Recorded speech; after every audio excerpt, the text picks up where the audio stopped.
Ladies, gentlemen, and arisen of all ages, when it comes to Dragons Dogma 2, one of my favorite parts of the game is just how open it truly is. Not only are there quests that are extremely rare to find to begin with, but there are also quests where your actions, your timing, and your choices actually genuinely change the outcome. And considering that you simply can't experience every outcome in one singular playthrough, I love going through all these either more out-of-the-way quests or varied outcome ones to just talk about what exactly you may be missing out on in your single time through the game, whether it be the full quest itself or just some of the endings. Starting off then today, we have a Beggar's Tale. This quest is relatively common. Sure, you get it in the town square of Vernworth relatively early on, and it's just one beggar being suspicious of another one. The logical way to progress this then is to follow him, and if you do so, you will find in the evening he goes to a local tavern in the slums and buys rounds for everyone there, which is a bit suspicious considering he definitely doesn't rake that much in from his day job as you watch him not make much money. When he is done here though, he will return to his home. If he doesn't spot you and you wait outside of his house for a few minutes, he will then leave this home in a noble outfit, and you can find the door unlocked and enter it to pick up his beggar's clothes. From here you have three choices, each resulting in different endings for the quest. You can give the beggar's garb to Selena, the wife he has in his beggar life, who will be down at the tavern. She'll understand that her husband is actually living a completely different life where he struggles for nothing, has another wife, and a few days after giving her these clothes, if you return to the house that you found these clothes in, there will be a guard who explains that both Albert and Selena are now dead. Albert was stabbed in the back, and Selena claimed her own life. This ending is a proper tragedy, and again, one of only three possibilities. For this ending, you get 1 noon bloom and 3,000 gold. All endings give the same experience reward. Ending number 2, you find Albert's noble home, following him there when he leaves in his noble clothes from the other house, and you give the beggar's clothes that you found to his noble wife, Hilda. She is far less emotionally affected by this. Instead, she looks to use this to her advantage to gain power within her own household, blackmailing Albert. Nobles be as nobles be, so to say. The reward for this ending is 3 onyx, which you can sell for nearly 3 times as much gold as the first ending. Then there is the third ending, which is you talk to Albert. You just give his beggar's clothes directly back to him, and if you do so, you essentially just let him keep on doing what he's been doing, double life, double wife, full dishonesty at every angle, and this ending gives you 5,000 gold and no items, so essentially just the middle in monetary value. Quests like this are part of why I like Dragons Dogma 2 as well, as technically because of the results here, there is no actual good ending to this quest. The morally correct option leads to 2 deaths. The second best moral option results in blackmail and sadness, which sort of isn't that moral in the end, and the morally worst option, which is letting him just continue his life, has a significantly negative effect on multiple people in its own way. So there's not really a right answer for the correct way to complete this quest, just the sort of one that you're stuck with, the one that you choose out of a pile of badness, and sometimes that's just sort of how life works too. Our second quest for the day then is House of Blue Sunbright. This is unlocked after doing Gift of Giving, which involves going to the slums area of Vernworth, and you'll find Daphne, a small blonde child, who asks for a number of different things. Give enough of them to her, and an NPC named Diana will appear on the steps towards the slums, asking you to meet with her master, a small blonde child who looks suspiciously similar to Daphne named Sebastian. Sebastian wants to make a trip to buy something for his mother and Melv, but he can't leave the house as she is constantly making sure that he's around, so he wants you to find a lookalike. The maid pushes you towards asking Daphne, who is fully willing to live in a noble house for a couple of days. I can't see why not. This brings us to the next stage of the quest though, which is where it branches off into multiple endings. You are asked to give some supplies to Sebastian for his journey, being warned that he might need to counter poison and sleep, not just one or the other, and that something that smells like Cyclops would be great to deter monsters away from him. This is honestly a very literal bit of advice, because if you give him the wrong things or give him nothing, 2 things can happen. If you go off doing other things, just sort of ignore this, come back a week or later after this,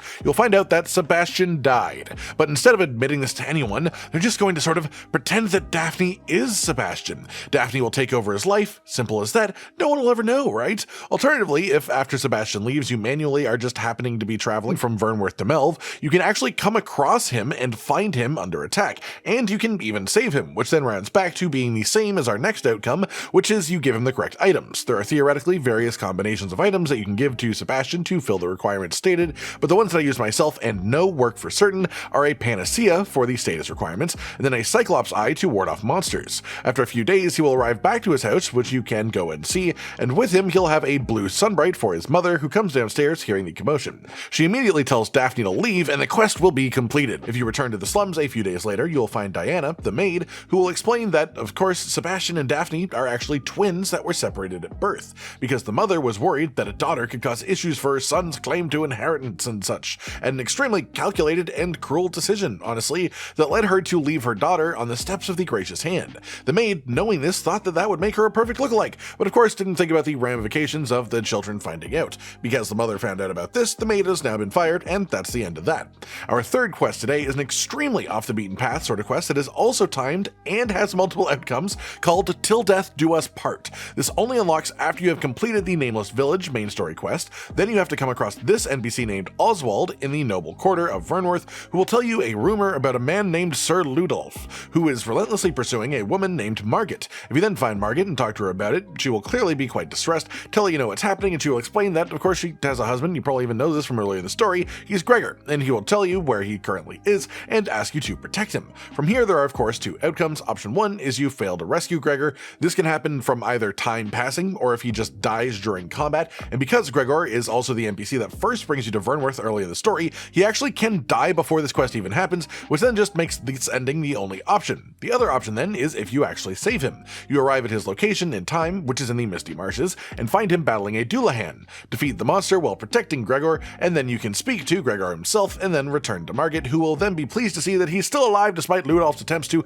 essentially have him assassinated by sending him to a ridiculously dangerous place, and the rewards for this are some experience, some gold, a sword, and a shield. If Gregor dies and you get the other ending, you still actually get all of that except for the shield, which is interesting to note here. Fourth up then is pretty simple as an option here, but easily missed as well. Twixt a rock and a hard place. The main reason this gets missed is it is an easy trigger when you reach back Batal, just speaking with an NPC named Akakios in the Merchant's Ward, but because he tends to be close to the gate and monsters often attack the gate of Batal, he actually can be dead about as often as he isn't because of how long it takes most players to just reach this section of the game to begin with. So if you really do want to do this quest and you haven't seen it, if you don't have this NPC around, you should check around for him a bit, but if he's not there, then go check the morgue and consider wakestoning him if he's there. Anyways, the quest itself is just to deliver a letter to the volcanic island camp. This is essentially your direction to go there and visit it before the very late story incentive to do so as well. And the extra fun part of this is there is an actual extra stage of this quest after that, because once you deliver the letter to him, he will ask you to continue the chain even further and deliver a different letter to a man named Barbas, who is in the excavation camp, the place where you both begin and end the story of the game down here in the southeast. The reward for this is just a good chunk of XP, a fairy stone, and 20,000 gold, so it's actually quite a solid result for just traveling around a little bit. Past that, we are moving into the later section of the story, and then the endgame for the last section of this too, as two quests are sort of intrinsically tied together.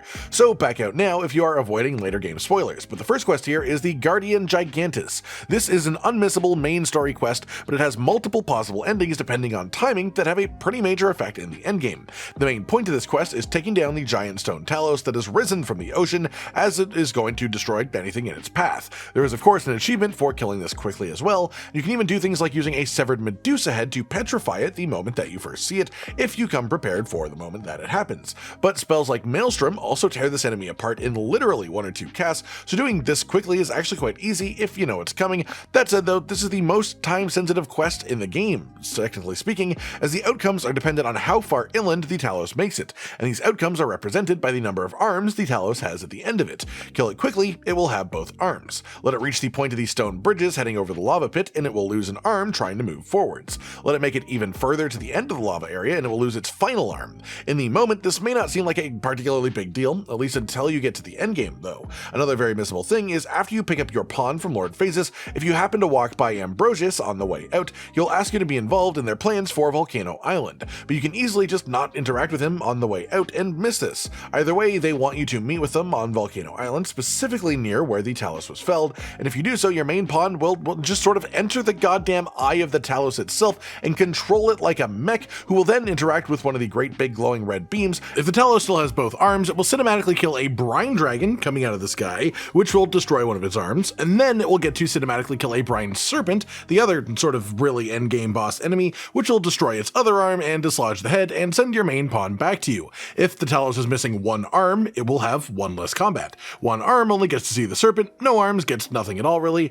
and the reward at the end is entirely dependent on how much the Talos manages to kill. So sort of unique tie over there, just a pretty large impact from how you handled a story quest into the endgame results, which is a really neat thing to see in a proper RPG like this. Then the final quest, which is somewhat related, in the endgame you are asked to evacuate people from every major settlement to the Seafloor Shrine, and while a number of them are marked on your map, last time we talked about one evacuation that is unmarked, and there is one final one that is also unmarked too, which is the Volcano Island Island camp itself. Talk to Ernesto here and he will tell you that he won't leave without, well, the Dwarven Smith and Elven Magic Archer Meister. So you want to talk to them on their little hut over in the west, so talk to them and escort them to the Volcanic Island camp. Then he says that he can't leave yet because Lamont also refuses to go with them, Lamont being the Warfare Meister. If you have already made friends with him, it's actually easy enough to convince him to leave, and then you can get Ernesto to complete the evacuation of the Volcano Island camp, saving another group of people.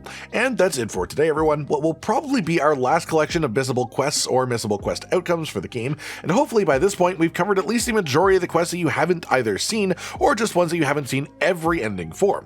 Anyways, I hope you've enjoyed this, and of course let us know down in the comments which of the more missable quests in the game are your personal favorites. Like if you liked the video, subscribe to the notification bell for more, and most importantly, ladies and gentlemen, until next time, stay sweet. Josh, Cotton, and Hollow with the videos, dropping the humor like a hammer on your tippy toes, bringing entertainment on a daily arrangement to take our insanity and turn it into entertainment. Yes, I said entertainment twice, to reiterate that it is nice to look into your faces on a mostly daily basis when you let us in your homes to make the whole world a stage. Goodbye.